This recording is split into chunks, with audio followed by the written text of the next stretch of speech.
welcome back to This Homemade Life. If you are new, welcome to my channel. I am so glad you found me on my little corner of YouTube.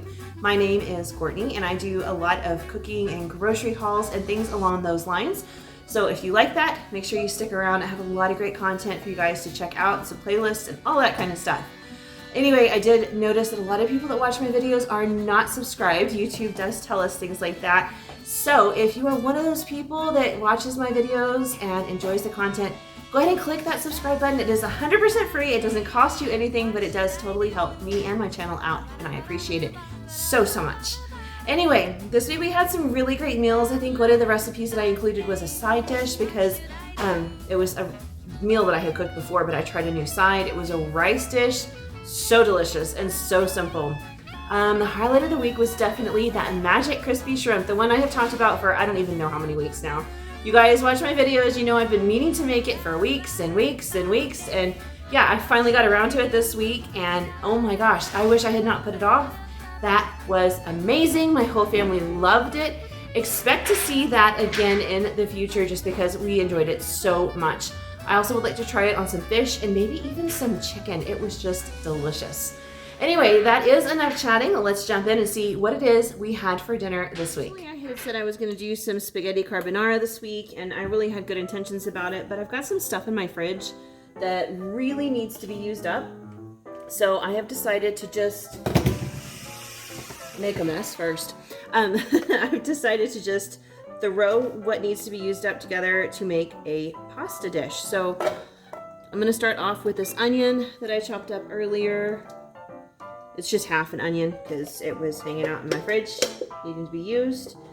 And I'm gonna let that saute for just a couple of minutes. And then I had some asparagus left in my fridge that also needed to be used. I've already cut that into pieces. Let me show you. It's actually a lot of asparagus. This is really too much asparagus. But anyway, I'm gonna saute this with the onion, and then I'm gonna add in some stuff to make it tasty and delicious, probably like a light cream sauce. And then in this pot over here, I have some water boiling because I picked up this fresh pasta for like 50 cents on my grocery haul. I think it was the week before. I want to go ahead and cook it. So we're going to get all of this stuff out of my fridge, get it used. I'm going to add a little bit of this cheese because I have a little bit and I don't have anything else to use it in. It's just a tiny bit, like maybe half a cup, probably not even. But there's an asparagus dish and it has kind of like a creamy, cheesy sauce, and it calls for like Swiss cheese and stuff. So I'm trying to kind of mimic those flavors with this. We'll see how it works out. It may or may not be fantastic. Sometimes I get in the kitchen and cook like this. I don't know if you guys do that too, but like I have stuff that needs to be used up, or I'm just in the kitchen trying to throw something together because my plans didn't work out, whatever, and I just kind of start throwing things together and getting creative. And my husband will say, and we always called them throw together meals over the years, my husband will tell you those are his favorite meals. He likes those the best. He thinks they're better than when I follow some recipe and make a fancy meal. Not that he doesn't like those meals too, he just likes the throw together meals better. And that's okay, that's cool.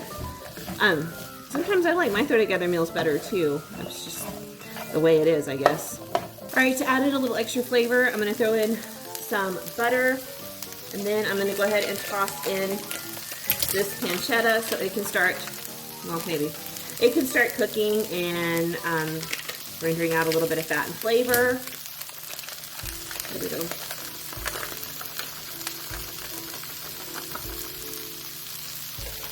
All right, I'm gonna add a little pepper.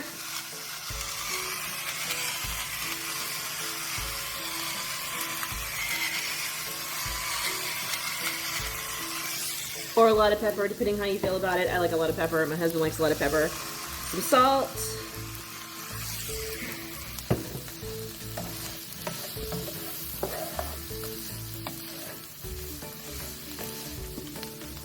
I'm gonna go ahead and add Italian seasoning. Yeah, fresh herbs, that's awesome as well. Just gonna toss this in, probably about I don't know, a teaspoon and a half, maybe a teaspoon. I'm kind of heavy-handed sometimes with that stuff, but I'm not using a ton of seasonings in here either, so we're gonna let this really carry the flavor for us.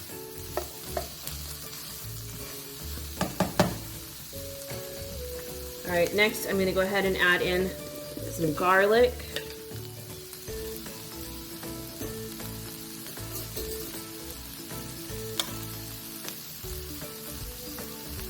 Not that much, that's probably a little bit over a tablespoon.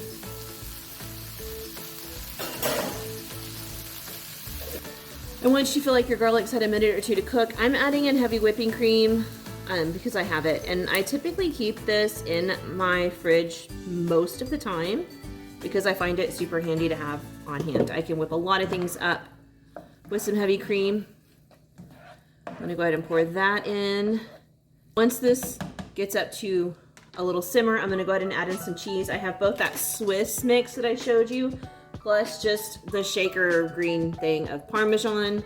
I buy this at Sam's Club and it stays good for a long time. Sometimes I do have like real Parmesan on hand, but it's only if I think about it and buy it. I typically will have this just because it's good for like salads and casseroles and all kinds of stuff. So I'm gonna go ahead and stir in some cheese. Again, you can put in just Parmesan if you want, or you could use mozzarella, or if you love your cheddar, go for it. I mean, it really is just whatever you like. I'm just using this up. I like the kind of bite, I guess, that Swiss has. I enjoy it quite a bit, so I think it's gonna be really tasty. And then I'm gonna add my Parmesan. This actually will just melt right into the sauce. It'll be perfect. We're gonna stir this all together and just let it simmer for a little. Ooh, I'm making a mess. We're gonna let this simmer for just a little while over like a medium low, something like that. And then we will have our completed sauce. If you feel like your sauce is too thick, you could add more heavy cream or milk. If you want to, you could also add in a little like chicken stock or something. If you are just using milk instead of heavy cream, you are gonna need to make a little bit of a roux. Or you can always do your milk in your skillet here and get it warmed up and add your cheese and then thicken it with equal parts of cornstarch and water to make a slurry, like a tablespoon of water, a tablespoon of cornstarch, put in here. And once that sauce simmers, it'll thicken up absolutely beautifully. That's totally up to you. If that's what you want to do, that's fine. All right, guys, welcome back to Meals with Me. Tonight we are having a definite pantry meal because I just went through my freezer and was like, I've got to get rid of this and I've got to get rid of this. And so I am making what I'm going to call some Italian beef sandwiches. I've actually made this before for my family. It's super simple. I've made it with roast beef before. I have made it with just regular smoked sausage that I sliced up into rings. And I've made it with this stuff, which is like the Philly cheesesteak sandwich stuff you get, I guess. I don't know. I think they're called Steakums. Anyway, I had the Sam's Club brand in my freezer. I totally forgot I had those. I thought I used up all this stuff, but lo and behold, I had more. Anyway, that's what I'm using tonight. It's kind of like Steakums.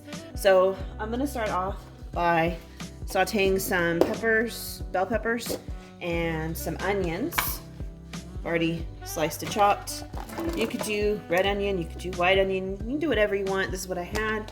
I like those little sweet mini peppers. I think they're fantastic, but if you had like some spicy peppers or spicy cherry peppers or something, I don't know, any of it would be great. Just kind of, you know, do it to your taste and your family's taste, stuff like that, what y'all like. I'm gonna let this just kind of saute and do its thing for, oh, I don't know, probably like 4 or 5 minutes until it starts to soften, and then we'll go ahead and season it and get ready to add in the rest of our ingredients, which is not much. All right, this is cooked down a little bit, so I'm gonna start adding in a little flavor. We're gonna do a little bit of salt. And we're gonna do a little bit of pepper.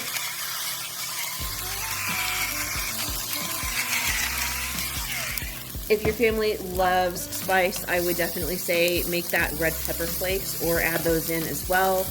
Totally up to you. This is what I'm doing tonight just to kind of keep it simple. And then while this finishes cooking, I have some ciabatta rolls. They were in my deep freeze. I've picked them up at Walmart on clearance. I'm going to take one of these guys and put them in my air fryer toaster oven thing and melt a little cheese on top of the bun and get it all nice and heated up. Normally I would say use mozzarella cheese, but I have open Swiss cheese in my fridge. I don't want it to go bad on me. So I'm just gonna put some Swiss cheese on here because I think it's gonna taste amazing. And about the time I get that all set up and put in the toaster oven, we should be ready to add some meat in here. Right, this is cooking nicely. We have a little bit of color on all of our stuff. I'm gonna go ahead and just add a little bit more oil. We're gonna mix it up a little bit, and then we're gonna put in the meat. It's still a little bit icy, a little bit frozen. That's okay. We'll let that cook for just a couple minutes. All right, once these have cooked a little bit, I'll go ahead and flip them over. Got a little color, not as much as I would have wanted. That's okay. We're about to break these apart. Just like this. The meat it's like shaved and then just molded into that steak shape, so it breaks apart pretty nicely. And I just break it all apart like that. Once it's mostly cooked, and it cooks really super quickly. Okay, we only have a couple more things we're gonna add to this. So first off, I'm gonna add some garlic. This is roughly about 1 clove. Whoops, sorry, I hit the camera. Roughly about 1 clove of garlic. I'm gonna mix that in so everybody gets a little flavor. Then we're gonna add in a little bit of Worcestershire sauce. I'm gonna do probably about a tablespoon, maybe a little less. Stir that around. It gives it this really big, bold, beefy flavor, and I love that. I think it's perfect with this. I use Worcestershire sauce a lot. There's my bread. It's almost done. And then finally, I'm gonna add about 2 tablespoons of tomato paste. You could do 3 if you want. In fact, I might, because it looks like I have a lot of liquid in the pan right now, so 3 tablespoons for me. And we're gonna mix this in. And tomato paste is a great thickener. I have a lot of juice from the vegetables, juice from the meat, things like that. The soy or the Worcestershire sauce, and this will just kind of help thicken that up into kind of like a sauce, I guess, just kind of coating everything. But basically this is done. We're just gonna let it heat for a few more minutes, and then we're ready to make our sandwiches. And just so you know, I do have some potatoes roasting in the oven. I just chop mine up, put a little oil on them, and put some Kinder's the blend on there. It's just salt, pepper, and garlic powder. I'm gonna pop them in a 400-degree oven for like 25 minutes or so. And just roasted potatoes on the side, keeping it simple. Nice, easy pantry meal for dinner. Those sandwiches really were just so delicious and so simple. You've got to try them. Like I said, different kind of meats. A lot of different things work for that dish. All right, so I finally made the magic crispy baked shrimp, guys. Oh my gosh, and it was so insanely delicious. First, you melt some butter and some white wine in the oven. While that's going, I mixed together some panko breadcrumbs and some parmesan.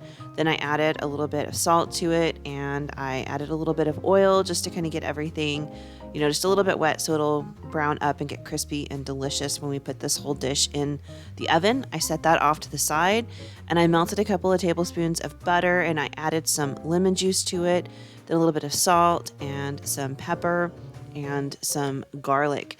This is going to seize up when you put the shrimp in here because they're super cold, but that's okay, no worries. You just dump them in here, and I gave them plenty of time, like 10 or 15 minutes to sit in this and soak up some of that garlic and lemon. I think that made them even better. It was so, so good. Anyway, once your butter and wine is melted, you can pull it out of the oven and then put your shrimp into the butter wine mixture, and just make sure it's laid out all nice and flat on your baking dish, and then just top it with that Parmesan panko mix that we made, and it is so delicious, you guys. You just pop it in the oven and bake it, and I will link the recipe down below. Y'all have got to try this. Like I said earlier, I definitely want to try making this with like some chicken or fish or something. There was so much flavor, and this was so simple to make and quick to throw together, especially because shrimp cook so quickly. Fish would as well. Chicken I'd probably pre-cook before I put it in the oven, but yeah, it was so delicious. So I wanted to share one more recipe. I've seen this everywhere. This is that honey butter skillet corn. Wow, it was good. There's only one change I would make to this, and that is to add in some garlic, but you don't have to. I will also link this recipe down below. I started off by melting some butter in my skillet on the stove top, and to that I'm going to add in some cream cheese. I think the recipe called for 2 ounces, so it's not much at all, just to kind of make this into a creamier sauce. And then you're going to add in a couple of tablespoons of honey. And I let this heat up and the honey, kind of like liquefy a little bit more for probably like 1.5 minutes. And then I tossed in a bag of frozen corn. I did not thaw it or anything. I just threw it in. Actually, no, I'm lying. I didn't have any frozen corn. I tossed in 2 cans of drained corn. You should use frozen corn. The drained corn in the can was fine, but the frozen corn would have a better texture. I wanted to use frozen corn. I just didn't have any. Anyway, it worked out fine like this too. And I always have canned corn because Jensen loves canned corn. But I did buy some frozen corn at the store the other day because it is summertime and lots of corn dishes out there that I would like to try to make over the summer. And most of them call for fresh or frozen corn. So I did make sure I have some of that on hand. Anyway, I tossed in a little salt and pepper and just let this cook for a few minutes. Now, if you did frozen corn, it would have to cook a little bit longer just to cook out some of the liquid as the corn melts. But this was absolutely phenomenal. Like I said, I totally add in some garlic and maybe even some heat like red pepper flakes or something. But it was absolutely delicious and the perfect side for that magic crispy baked shrimp. Both of these recipes were just absolutely wonderful. Expect to see them again on my channel in the future for sure, just because we love them so much. All right, on to the next night. This was so simple. So basically, I'm just sharing a quick technique. You could do this with ground beef. You could do this with chicken. You could do it with pork. I'm doing it with a seasoned pork I bought at the store. You could do this with leftover rotisserie chicken or leftover different cuts of meat. Maybe it's a roast. I don't know. But I do this with brisket when we have plenty left over, sometimes with different kinds of roast.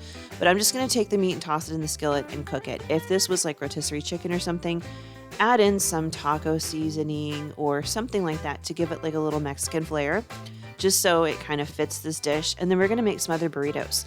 Everybody does tacos, and that's great. Everyone loves tacos. But this is another quick and easy dish that I do when I have leftover meat. As you can see, my pork was like huge chunks. So I just went ahead and chopped it up and tossed it back in the skillet to let it finish cooking. And then once it was done, I put some refried beans on the bottom of a flour tortilla. You could put whatever you want in here. If you want like vegetables or something or rice, go for it. This was quick and simple for me. I just did refried beans and then I topped it with some of that pork that I just cooked, which yes, it is spicy pork, but it's so delicious. I wish I knew what Market Street put on there. It's so good. Then I just rolled this up like a burrito. You could make a whole bunch of these in the oven all at once if you want, but I am doing this for people as they filter in and out because we are super busy. So I just put a little bit of red enchilada sauce on here. You could do green, you could do queso, totally up to you. And then I put some shredded cheese on top and I pop it in the microwave and boom, you have dinner. You could serve this with rice and beans if you want. I just chose chips and salsa because those tortillas were huge. So this burrito was absolutely gigantic. All right, so here is a side dish I made to go with some salmon. It is, I think it's like beefy onion rice. I'll link the recipe down below. It's just rice, and it called for 3 cups of water. I did almost 3 cups, not quite. And then it calls for like beef bouillon or something like that. I use my beef-based powder that I keep in my pantry. And it also calls for onion soup mix. So I mixed all of that together, and this was really, really good. Now, if I was making it again in the future, I would add pepper, I would add garlic, I would probably add in about a tablespoon of Worcestershire sauce as well. But as it was really, really good. I think I could have just like kicked it up another notch and it would have been even better. But I did, like I said, serve this with some salmon, which I've shown you guys on my channel before how I do my salmon with lemon and dill and garlic powder.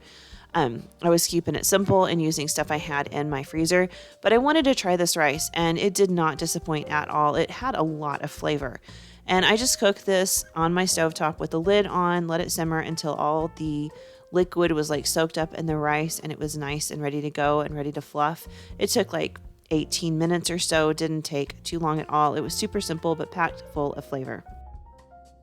Okay, the rice is done cooking and it says when it's done is when you add in your butter, and it calls for 3 tablespoons. So yeah, that's a lot of butter, but I'm gonna follow the recipe and I'm just gonna stir this in until it melts and it's done. That's it.